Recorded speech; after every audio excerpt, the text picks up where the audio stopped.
What a day in Melbourne, January 24th, 2026. A date that will be remembered not for a legendary match or a stunning upset, but for a force of nature that brought the Australian Open to a standstill. The third round of the tournament was underway, but it wasn't the players who dominated the headlines.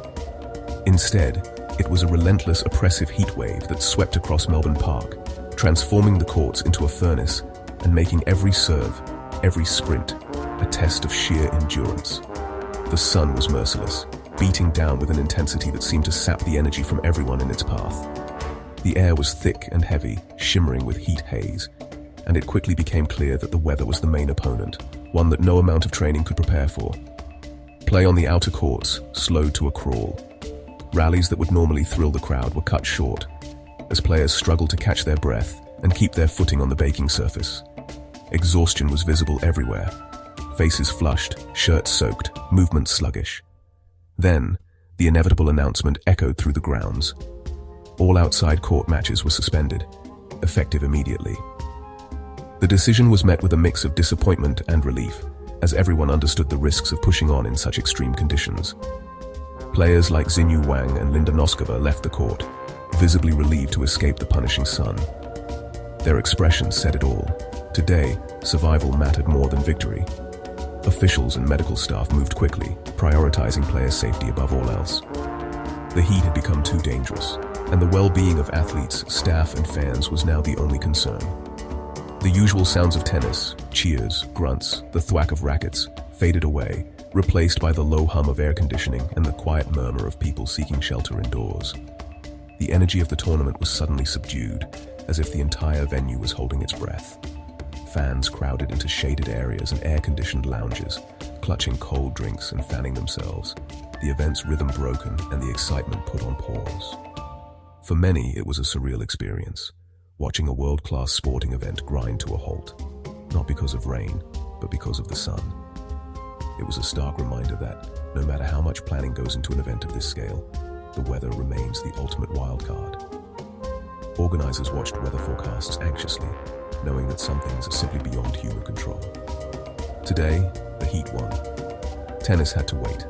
Abandoned rackets and empty courts under the blazing sun told the story of a day when nature called the shots. The empty courts and subdued crowds spoke volumes, painting a picture of a tournament paused, its usual energy replaced by a quiet respect for the elements. On this scorching Saturday, Melbourne Park belonged to the weather. The day the heat won will be remembered as a powerful lesson in humility, a reminder that sometimes, even the greatest athletes and the grandest events must yield to the forces of nature. Extreme heat in tennis isn't just about a high temperature, it's a complex calculation. Officials use a system that factors in humidity, sun, and wind, not just the thermometer. This protects players, who are already under immense stress during matches. The Extreme Heat Policy, EHP, sets clear thresholds. When conditions cross a certain point, play is suspended. The policy is based on science, not guesswork, and is refined after past incidents. The goal is always player safety, even if it means disrupting the schedule. Today, that line was crossed, and the rules worked as intended. The Australian Open Heat Stress Scale is the tournament's key tool, a scale from 1 to 5, measuring radiant heat, air temperature, humidity, and wind. When the scale hits 4, longer breaks are allowed. At 5, play on outside courts is suspended. Today, the scale reached 5, the highest level. Matches stopped, and only the main arenas with closed roofs continued. This system removes guesswork, making decisions clear and transparent. Everyone knows the rules, and the science is visible to all. It's a robust, objective approach to a serious safety issue. While frustrating, it's reassuring to know athlete health comes first. For tennis players, the heat is more than just a backdrop. It's a relentless, invisible adversary. It doesn't care about rankings or skill. It attacks both body and mind, pushing athletes to their absolute limits. On days like this, the sun feels merciless, turning every match into a test of endurance and willpower. Every step on the court is heavier, every sprint more draining. The surface itself radiates heat, making it feel like you're playing on a stove. Sweat pours down, stinging eyes and soaking clothes, while concentration slips away with every passing minute. Even the simple act of gripping the racket becomes a challenge as hands grow slick and tired. In these conditions, Ice towels, cold water, and electrolyte drinks aren't just comforts, they're essential survival tools. Players cling to them between games, desperate for any relief from the oppressive heat. Hydration becomes a science, with every sip calculated to keep the body functioning. Players change shirts soaked with sweat, stretch aching muscles, and hydrate constantly. They fight off dehydration and cramps, knowing that a single misstep could mean the end of their match, or worse, a serious injury. The physical toll is immense. Muscles fatigue faster, reaction times slow, and the risk of heat-related injuries rises with every rally. Medical staff stand ready, watching for signs of heat exhaustion or worse, as players push themselves to the brink. But the battle isn't just physical. Mentally, it's a brutal test. Focus fades as the body screams to stop, and doubts creep in. Every point feels harder to win, and the mind must fight to stay sharp, to block out the discomfort and keep competing. Today, the exhaustion was written on every face. When the umpire finally announced a suspension of play, the relief among players was unmistakable. It was as if a weight had been lifted, if only for a moment. The break was more than just a pause, it was a lifeline. Players retreated to the shade, wrapped in ice packs, and sipped water, trying to bring their core temperatures down. Coaches and trainers hovered nearby, offering encouragement and support. No one wants to stop, especially in the heat of competition. But sometimes, survival and health must come before the desire to win. The decision to pause is never easy, but it's necessary. Tournament officials and medical staff worked together, prioritizing the well-being of everyone on court. Their decision was clear. Health comes first, as it always should. The court stood empty, the scoreboard flashing, play suspended. In these extreme conditions, the only winning move was to pause and wait for the worst of the heat to pass. Today, the heat proved unbeatable. A reminder that sometimes the greatest opponent isn't across the net, but all around you. The fans felt the heat just as much as the players. Stands became ovens, and makeshift sun protection was everywhere. Hats, towels, umbrellas. Many abandoned their seats for shade or air-conditioned areas, leaving the stands eerily empty. The usual energy was replaced by a subdued, lethargic atmosphere.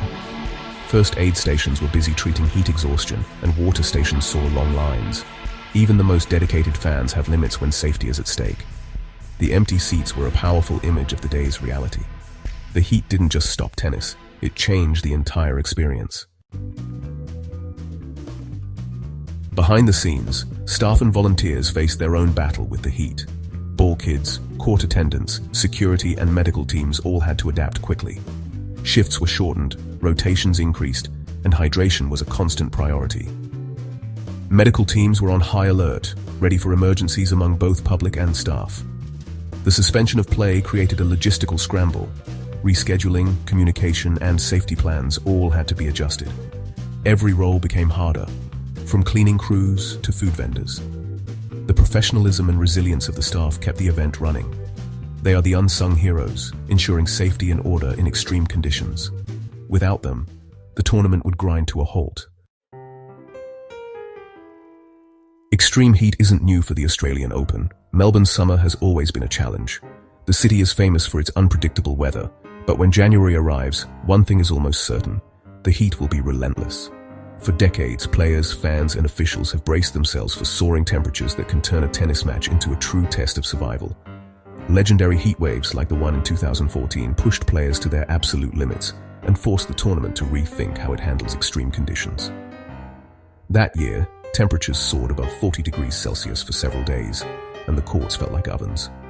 Players struggled to keep cool, and the crowd sought shade wherever they could find it. Some players have described the conditions as inhumane, with matches feeling more like endurance contests than sporting events. There have been moments when athletes simply couldn't go on, collapsing mid-match, requiring medical attention, or being forced to retire due to heat exhaustion. These harrowing experiences led to the introduction of a much more robust extreme heat policy, including a 5-point scale that helps officials decide when to pause play or close stadium roofs. The policy is now a crucial part of the tournament, designed to protect both players and fans. Even before these new rules, matches were sometimes halted under older, less defined guidelines. The decision to stop play was often controversial, but it showed just how seriously the organizers took the threat of heat. Over time, the heat has become part of the tournament's identity, a test of endurance and mental strength unique to Melbourne. Players know that winning here means conquering not just their opponents, but the elements themselves. While other Grand Slams have their own weather challenges, Wimbledon with its rain delays, Roland Garros with its clay, and the US Open with its humidity, the Australian Open is defined by the blazing sun and the ever-present threat of heat waves. But there's a limit to what even the toughest athletes can endure, and today's events proved it once again. Matches were suspended, courts emptied, and everyone was reminded of the power of nature. Each heatwave adds a new chapter to this ongoing story, shaping the legacy of the Australian Open, and reminding us that in Melbourne, the sun is always a formidable opponent. Today's events are part of a bigger trend. Extreme weather is disrupting sports worldwide. From the Tokyo Olympics to the Qatar World Cup, schedules and locations are changing to adapt. These disruptions affect athletes, fans, broadcasters, and the financial health of events. Winter sports face shorter seasons. Summer events risk dangerous heat. The fundamental question, can we keep holding events the same way as the climate changes? The Australian Open is a prime example. January's heat is both tradition and risk. It's no longer just about having a policy, it's about rethinking the future. Long-term planning and adaptation are now essential. The weather is rewriting the rules of sport. As we reflect on today, the future of outdoor sports is clear. Adaptation is essential. Heat waves and storms will become more common, forcing sports organizations to innovate. Scheduling may shift, more evening matches, or even moving tournaments to cooler months. Infrastructure will evolve, more retractable roofs, shaded areas, and advanced cooling systems. Athlete and spectator safety will drive venue design and management. The extreme heat policy is just the beginning of proactive adaptation. Flexibility and investment will be key, even if it means changing traditions. While today's suspension was disappointing, it was the right call. Sport is rising to the challenge of a changing climate. The way we play and watch will keep evolving for generations to come.